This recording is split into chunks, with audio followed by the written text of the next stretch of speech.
परतकायो गुरु प्यारी सात संगत जी राधा स्वामी जी। संगत जी, आज 4 जून को हजूर जी ने न्यूजीलैंड के खूबसूरत शहर ऑकलैंड में वहाँ के समय अनुसार सुबह 10 बजे दर्शन दिए जी। 20 मिनट का सत्संग फरमाया और लगभग 1 घंटा और 35 मिनट तक सवाल जवाब कार्यक्रम हुआ जी। इस वीडियो में हम बताएंगे कि हजूर जी ने ऑकलैंड में सत्संग में क्या फरमाया और आज के सवाल जवाब भी आप सुन पाएंगे जी। और आखिर में हम आपको एक सेवादार के कुछ ऐसे राज, कुछ रहस्य भी बताएंगे जिसने सबके होश उड़ा दिए थे जी। और उसके बाद बताएंगे जब हजूर जी ने एक अनजान और गरीब लड़के की कॉलेज की 3 साल की फीस भरी थी और उसके बाद जो हुआ वो आपके दिल को छू जाएगा जी। हम संगत से बेनती करते हैं कि कमेंट में राधा स्वामी लिखकर संगत के अपने इस चैनल को सब्सक्राइब ज़रूर कीजिएगा। आइए शुरू करते हैं आज 4 जून को हजूर जी ने ऑकलैंड में क्या फरमाया। ये सत्संग इंग्लिश में हुआ था जिसका हिंदी अनुवाद आप सुनेंगे जी। हजूर जी ने आज विश्वास और संतुलन जैसे ज़रूरी मुद्दों पर समझाया जी। हजूर जी ने फरमाया, हमें मालिक पर विश्वास करना है, मालिक के भाने में रहना है। जब इंसान खुद को पूरी तरह मालिक के हवाले कर देता है तो फिर मालिक भी उसकी हर घड़ी हर हाल में खुद देखभाल करता है। लेकिन अफसोस की बात यह है कि आज की इस तेज़ रफ्तार ज़िंदगी में हमने खुद को दुनियावी झमेलों में इस कदर उलझा लिया है कि उस परम पिता, उस सच्चे साथी को ही भूले बैठे हैं। रोज़मर्रा की भाग दौड़ में हमारे पास सबके लिए वक्त है। मीटिंग हो, कोई पार्टी हो या कहीं घूमने जाना हो, हम वक्त से पहले पहुंच जाते हैं। लेकिन जब मालिक की याद में बैठने की बारी आती है तो हम बहाने लगाने लगते हैं। हजूर जी ने फरमाया, मालिक ने हमें सोचने की शक्ति, विवेक इसीलिए दी थी कि हम सिमरन करें, उसकी भक्ति करें।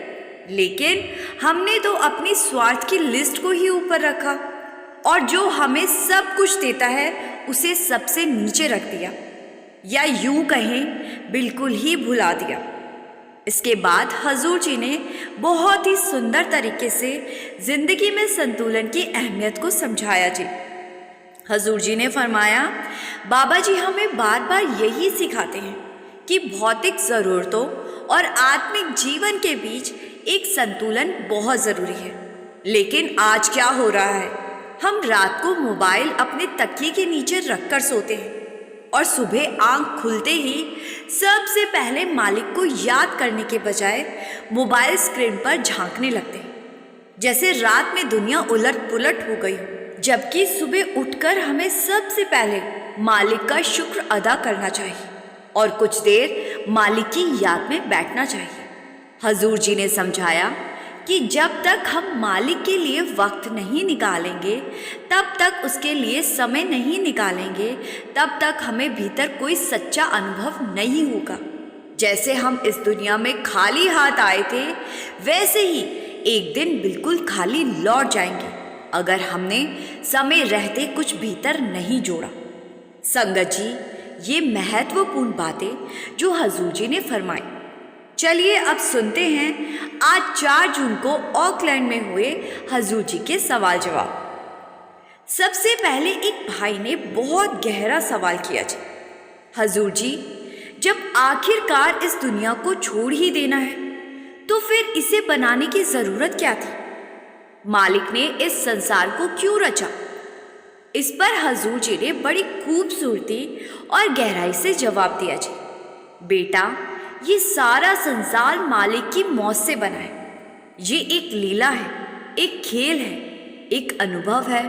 ये धरती एक रंगमंच है जहाँ आत्माएं अपने कर्मों का हिसाब पूरा करने आती हैं। हर रूह यहाँ कुछ सीखने, कुछ समझने और अपने कर्मों को भुगतने आती है। और जब उसके सारे कर्म पूरे हो जाते हैं तो मालिक उसे वापस अपने घर बुला लेता है। फिर आगे एक बहन ने बड़े भावुक मन से सवाल किया जी। उनकी आंखों में नमी थी। उन्होंने कहा, हजूर जी मैं खुद को बहुत कमज़ोर महसूस करती हूँ। हजूर जी ने उन्हें बेहद प्रेम से ढांढस बताया। बेटा, महिलाएं वास्तव में भीतर से बहुत ताकतवर होती और आज के समय में नारी को और भी मजबूत बनने की ज़रूरत है। तुम अपने भीतर की शक्ति को पहचानो। तुम किसी से कम नहीं हो। खुद पर भरोसा रखो, तुम कुछ भी कर सकते हो। फिर आगे एक भाई ने पूछा, जी हजूर जी, हम कैसे जिएं ताकि मालिक खुश हो? मालिक की खुशी कैसे हासिल होगी? हजूर जी ने सीधा और स्पष्ट उत्तर दिया, जी जैसा तुम्हें नामदान के समय समझाया गया था उसी राह पर चलो। वही मूल बातें तुम्हारे जीवन की नींव बननी चाहिए। संतुलित जीवन जियो, दुनियावी जिम्मेदारियां भी निभाओ और आत्मिक यात्रा को भी समय दो।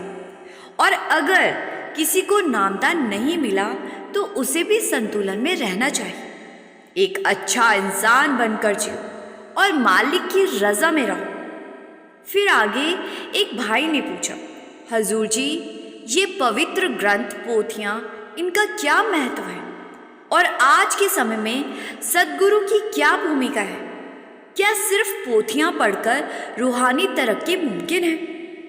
हजूर जी ने बहुत ही सुंदर समझाया, जी जब हम पोथियां पढ़ते हैं तो हमें ज्ञान मिलता है, लेकिन उस ज्ञान की गहराई हमारी उम्र, हमारी समझ और अनुभव पर निर्भर करती है। एक बच्चा जब कोई पोथी पढ़ेगा तो उसकी समझ अलग होगी, लेकिन वही पोथी अगर कोई अनुभवी पढ़े तो उसमें छिपे गहरे अर्थ पकड़ सकेगा। इसीलिए समय के साथ ग्रंथों की व्याख्या बदलती है और जो महापुरुष पोथियां लिखते हैं वो सिर्फ शब्द नहीं लिखते, वो अपने जीवन के अनुभव, अपनी आत्मिक कमाई हमारे लिए छोड़ जाते हैं। पर पढ़ने से कुछ नहीं होगा जब तक हम उन बातों को अपने जीवन में नहीं उतारते। फिर आगे एक बहन ने पूछा, हजूर जी, हमारे आसपास के माहौल का हमारे मन पर क्या असर पड़ता है?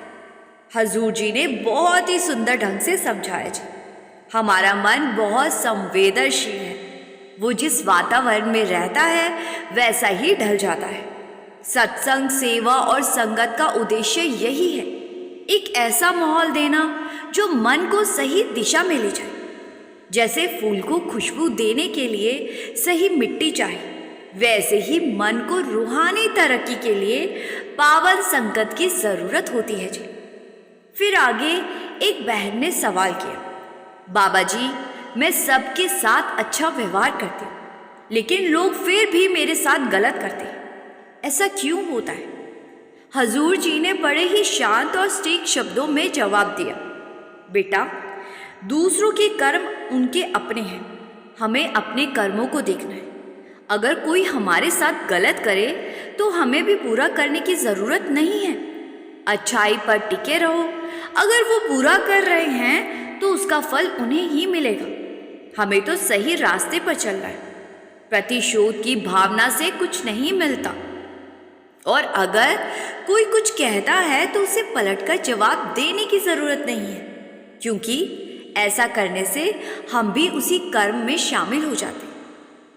फिर आगे किसी ने पूछा, हजूर जी, क्या हमारे कर्मों का हिसाब किताब ज़रूरी है? सब कहते हैं कि गुरु हमारे कर्म अपने ऊपर ले लेते हैं। हजूर जी ने गंभीरता से कहा, बेटा, हर इंसान को अपने कर्मों का फल खुद भुगतना होता है। ना तो कोई इन कर्मों को मिटा सकता है, ना कम कर सकता है, और ना ही कोई इन्हें अपने ऊपर ले सकता है। हाँ, गुरु तुम्हारा सहारा जरूर बन सकते हैं, तुम्हारी राह आसान कर सकते हैं, तुम्हें सहन शक्ति दे सकते हैं, लेकिन कर्मों से गुजरना तुम्हें ही होगा। जब तक एक भी कर्म बाकी रहेगा, आत्मा को बार बार इस जन्म मरण के चक्कर में आना ही पड़ेगा। फिर आगे किसी ने संतों और सिमरन सत्संग की अहमियत के बारे में पूछा, जी। हजूर जी ने बहुत ही प्यारा उत्तर दिया, जी। बेटा, संत महापुरुष धरती पर कोई किताब या भाषण नहीं होते, वो खुद जिंदा उदाहरण होते। वो जो सिखाते हैं पहले खुद जीते हैं। इसीलिए हमें भी कोशिश करनी चाहिए कि हम अपने आचरण में बदलाव लाएं। भले ही हम पूरी तरह उनके जैसे ना बन पाए, लेकिन प्रयास करना ही एक बड़ा कदम है। इसके बाद किसी ने पूछा, जी अच्छा सेवक बनने के लिए क्या करना चाहिए? हजूर जी ने कहा, अच्छा सच्चा सेवक वही होता है जो मालिक के हुक्म में चले, जो हिसाब किताब ना करे, जो लेने के बजाय देने में विश्वास रखे और जो बिना किसी स्वार्थ के सेवा करे। सेवा का मतलब सिर्फ डेरा या धार्मिक स्थान तक सीमित नहीं है। अपने घर में माता पिता की सेवा, जरूरतमंदों की मदद, ये सब भी सेवा ही है। फिर आगे एक बहन ने पूछा, जी हजूर जी, जब आत्मिक मार्ग पर चलते हुए हम अंदर से प्रेम या विरह की भावना महसूस नहीं कर पाते तो हम क्या करें? हजूर जी ने बेहद सुंदर उत्तर दिया, जी जब तक हमें किसी चीज़ की सच्ची ज़रूरत महसूस नहीं होती तब तक उसके लिए तड़प पैदा नहीं होती। जब तक हमारी आत्मा को इस तलाश की भूख नहीं लगती तब तक मन बेचैन नहीं होता। हम बाहर की चीज़ों को पाने की कोशिश करते रहते, कभी ये चाहिए कभी वो चाहिए, लेकिन सच्ची तृप्ति तो अंदर की यात्रा में है। हजूर जी ने आगे कहा, जब आत्मा को सच्चा सुख चाहिए होगा तब वो खुद रास्ता ढूंढेगी। संगत जी, ये थे आज ऑकलैंड में हजूर जी के साथ हुए सवाल जवाब जी। आइए अब हम सुनते हैं उस सेवादार की सच्ची घटना, जिसने खुद ही हमें जब राज खोले तो सारी संगत के पैरों तले जमीन खिसक गई। एक बार डेरे के एक बहुत पुराने सेवादार, जिनकी उम्र अब 60 के पार जा चुकी है, उन्होंने अपनी जिंदगी की कुछ ऐसी सच्चाइयां बताई कि वहां बैठे हर व्यक्ति का दिल दहल उठा जी। ये थे हकीम पाल जी, जिन्होंने बहुत ही सादगी से लेकिन बेहद असरदार शब्दों में अपनी कहानी सुनाई। उन्होंने कहा, जब मैं सिर्फ 10 साल का था तब से माँ बाप के साथ डेरा जाया करता था। उस वक्त सदगुरु की गद्दी पर पूजनीय हजूर महाराज जी विराजमान थे। मेरे माता पिता सेवा में लगे रहते और मुझे साथ ले जाते। मुझे ये तक नहीं पता होता था कि सेवा का मतलब क्या है या परमार्थ किसे कहते हैं, लेकिन जो भी काम मुझे दे दिया जाता मैं उसे बड़े मन से कर लिया करता था। जब मैं 20-21 साल का हुआ तो माँ बाप के बिना भी डेरा जाने लगा। मुझे हजूर महाराज जी के दर्शन की ऐसी तड़प रहती कि हर सत्संग, हर भंडारे में पहुंच जाता। कहीं सुनता कि हजूर फलाने शहर में आए हैं तो मैं सबसे पहले पहुंचने की वहां कोशिश करती। वक्त बीतता गया और फिर वो दिन आ गया, यानी कि 1 जून 1990, जब हजूर जी ने इस संसार को अलविदा कह दिया। मैं उस दिन को कभी नहीं भूल सकता। उस पल ऐसा लगा जैसे मेरी पूरी दुनिया ढह गई हो। मैं हफ्तों डेरा नहीं गया, मैं अकेला नहीं था। उस दिन लाखों दिल टूटे थे। डेरा इतना भर गया था कि जमीन पर पैर रखने की जगह नहीं थी। कुछ ही दिनों के बाद बाबा जी ने गद्दी संभाली, लेकिन मेरा मन अब भी हजूर जी में अटका था।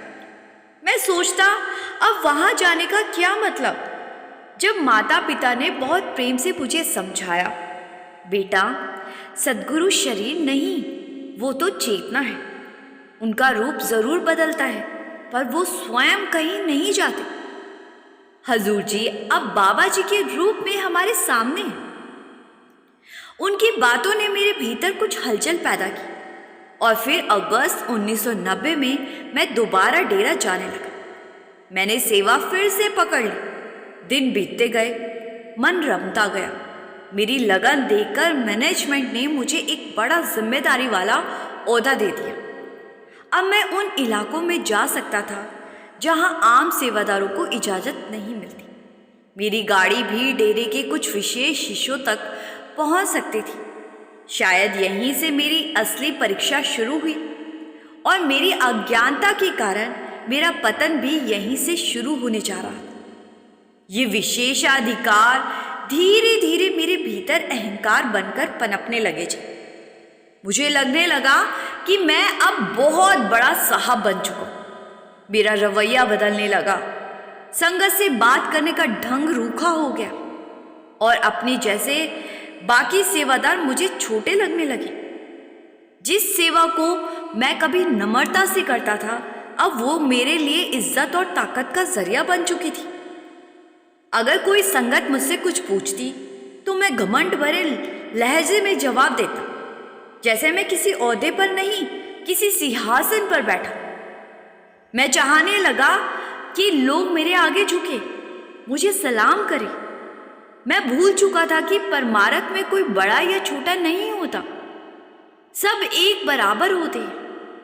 एक दिन मेरे पास मैनेजमेंट ने एक सेवादार को भेजा जो आर्थिक रूप से कमजोर था। मैनेजमेंट ने कहा कि आप इस भाई को अपने साथ सेवा में लगाओ। मैंने उसे एक जिम्मेदारी दे दी। वो दिल से काम करता था, लेकिन क्योंकि उसकी हालत अच्छी नहीं थी, इसीलिए मैं उससे ठीक से बात भी नहीं करता।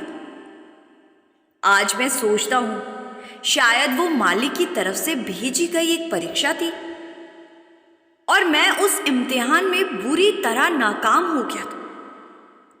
कभी मैं हर छोटी बड़ी बात पर सद्गुरु का शुक्रिया करता था, हर चीज में उनकी मेहर दिखाई देती थी, लेकिन अब सब उल्टा हो गया था। मेरे अंदर धीरे धीरे एक ऐसा घमंड जन्म ले चुका था जो मुझे खुद भी दिखाई नहीं दे रहा था।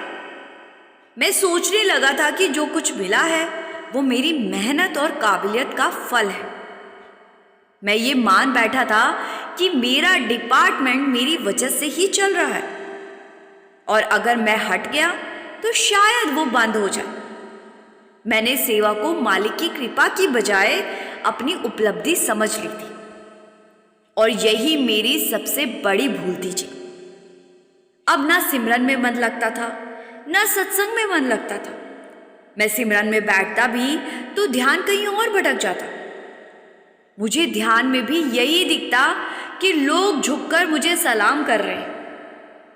इसी गलत फहमी में जीते जीते एक दिन मेरी दुनिया सचमुच पलट गई जी। एक भयंकर सड़क हादसे में मेरी टांगें बुरी तरह घायल हो गई जी। डॉक्टरों ने साफ कह दिया बिस्तर से हिलना भी मना है, लेकिन इस हालत में भी मेरा घमंड नहीं गया।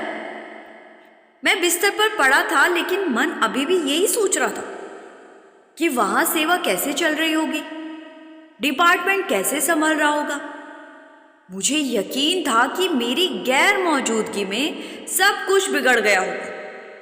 मैं अब भी यही मान रहा था कि मैं डेरे के लिए बहुत जरूरी हूं।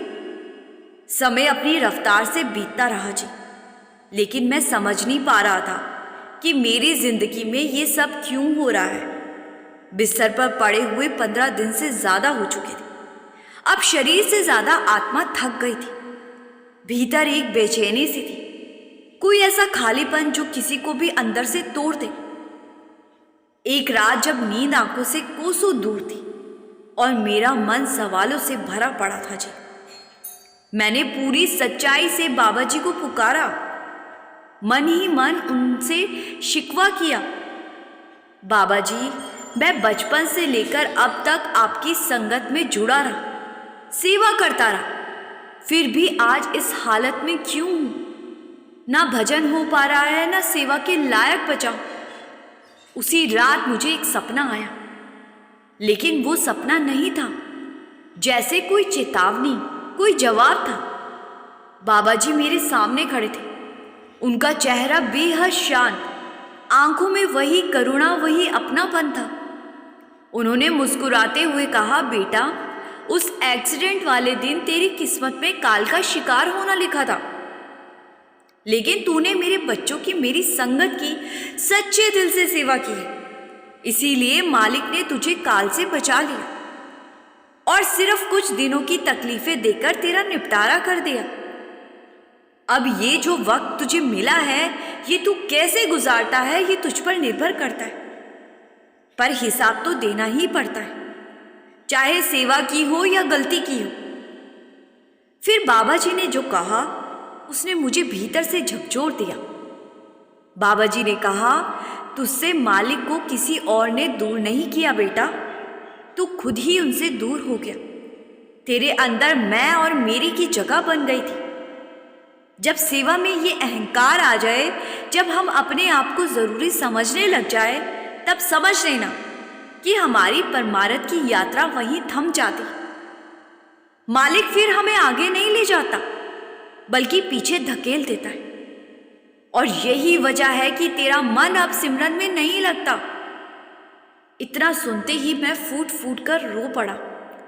दिल में बस यही चल रहा था कि मैं कितना गिर चुका था, और फिर भी बाबा जी ने उस हादसे के दिन मेरी जान बचा ली, काल से मुझे बचा लिया।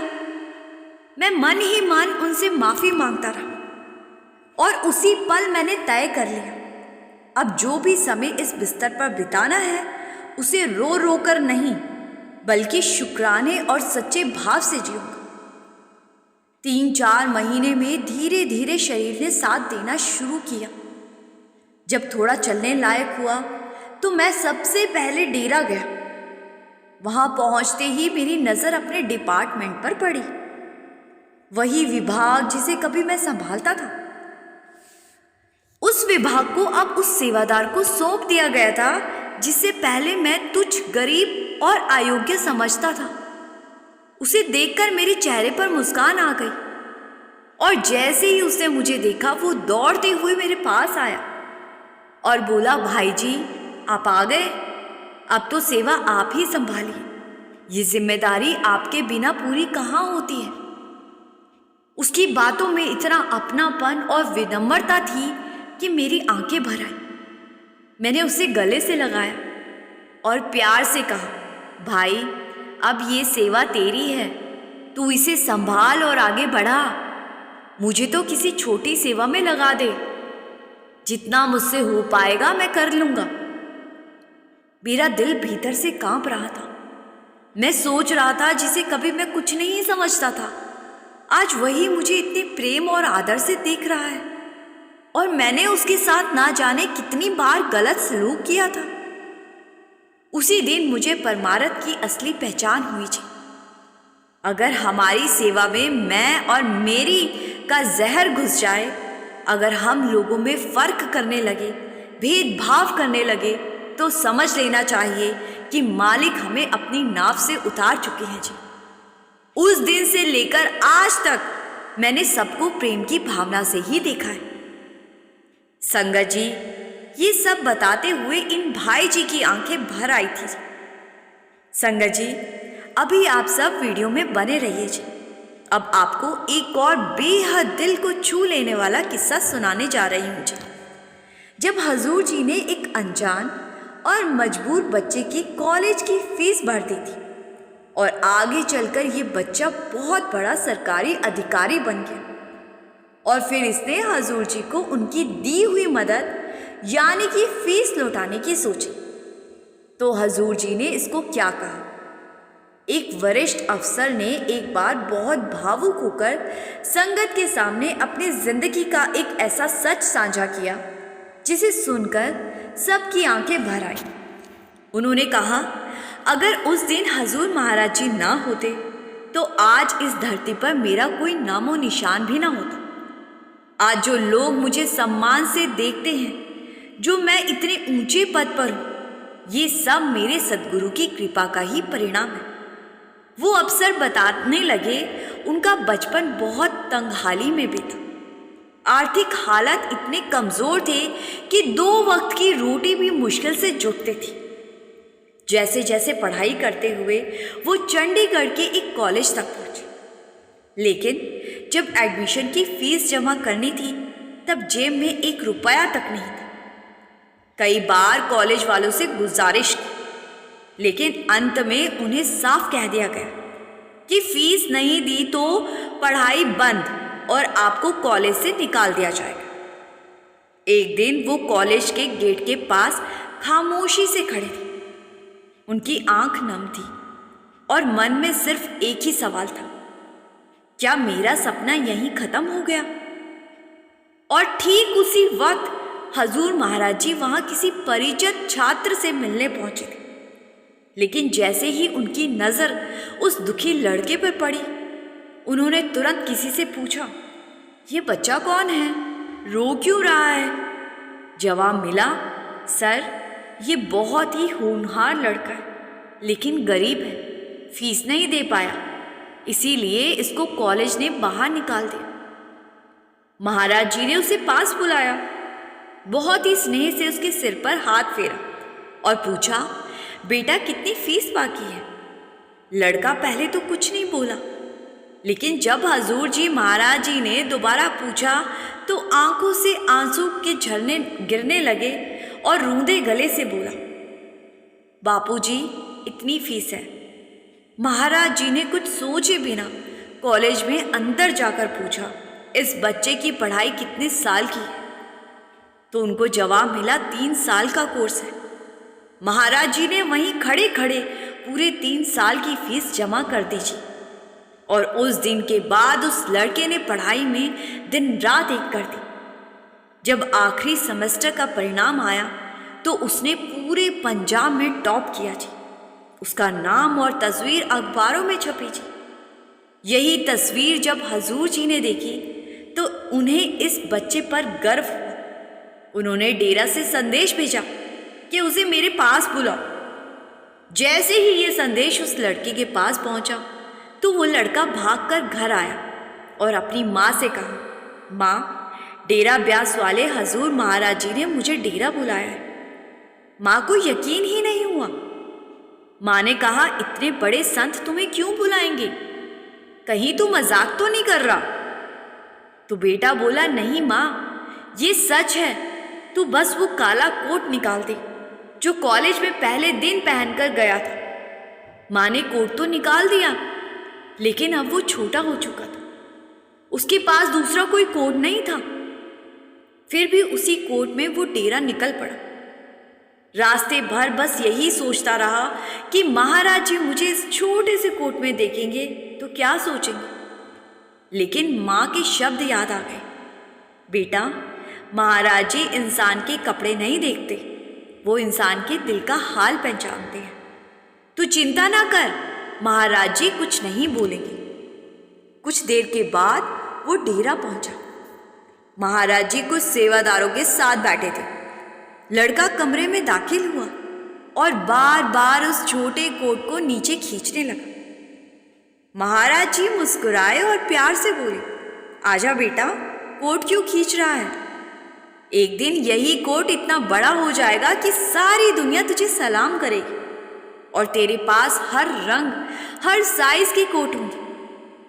उस वक्त तो महाराज जी की बात समझ नहीं आई, लेकिन आज जब वो इतने ऊंचे पद पर है, उनके पास नाम, ओहदा, सरकारी गाड़ी सब कुछ है, तब उन्हें वो हर लफ्ज याद आता है जो महाराज जी ने तब कहे थे। एक दिन उनके मन में आया, अब जब मैं इतना कुछ कमा चुका हूं तो क्यों ना महाराज जी का उधार चुका दूं। उन्होंने हिसाब लगाया, फीस की रकम के साथ उस पर सालों का ब्याज भी जोड़ दिया और सीधे डेरा ब्यास पहुंच गए। हजूर जी के सामने रुपए रख दिए और बोले, बापूजी आपने जो मेरे लिए किया उसका मैं कभी बदला नहीं चुका सकता, पर ये फीस और ब्याज मिलाकर ये छोटी सी भेंट है, इसे स्वीकार जरूर कीजिए।